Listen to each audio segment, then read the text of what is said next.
الا للہ الدین الخالص۔ جنگ ہو رہی ہے، حضرت حسن باپ کے ساتھ جنگ میں، ہر جنگ میں باپ کے ساتھ ہیں، سارا مشاہدہ کریں یہ کیا ہو رہا ہے میرے باپ کے ساتھ۔ پھر دوسری کسر نکل گئی حضرت علی کی، حضرت معاویہ کے ساتھ جنگ میں، ادھر بھی بندے بڑے مارے گئے، انہوں نے قرآن نیزوں پہ اٹھا لیے۔ یہ پہلی دفعہ تاریخ میں ہوا کہ قرآن مجید کی بے حرمتی کی گئی، نیزوں پہ قرآن اٹھایا گیا۔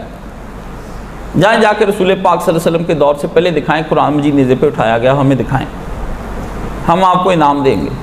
قرآن کو نیزے پہ اٹھا لینا، آج کوئی آپ نیزے پہ اٹھائیں، بندوق کلاشن کوف کے اوپر قرآن مجید رکھ لیں اس طرح، اصل سوچا کریں جی قرآن نیزے پہ اٹھا لیے، قرآن نیزے پہ اٹھا لے۔ سارے مولانے یہی تو لکھتے ہیں اور یہی تو بولتے ہیں اور یہی تو بتاتے ہیں کہ جی قرآن نیزے پہ اٹھا کر فیصلہ قرآن پہ ہوگا۔ قرآن تو ہاتھ میں اٹھا کر کہا جاتا ہے فیصلہ ہوگا، نیزوں پہ کیا قرآن ہوتے ہیں؟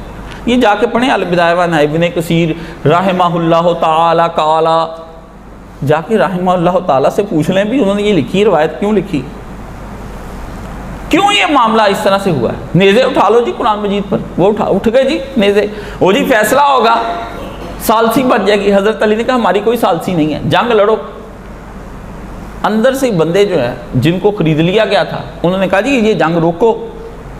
وہ جنگ روکنے پر ایک گروپ جو متشددین کا تھا خوارج کا، وہ حضرت علی سے ناراض ہو گیا، حضرت علی کا ایک گروپ، انہوں نے کہا جب یہ بندہ باطل ہے آپ جنگ کیوں رکھوا رہے ہیں، قتل کریں، ختم کریں اس بندے کو۔ حضرت علی نے کہا کوئی موقع کی مناسبت ہے، وہاں پر بھی جنگ وہ گئے۔ اس کے بعد تیسرا گروپ علی کو مل گیا جی، وہی خوارج جو لگ ہوئے وہ بھی علی سے جنگ لڑنے آ گئے۔ ادھر اپنے بھی آ گئے، اشرم وشرا بھی آ گئے، غیر اشرم وشرا بھی آ گئے، خوارج بھی آ گئے۔ لو جی ایک علی ہے، تین بندے ہیں، کون سامبے؟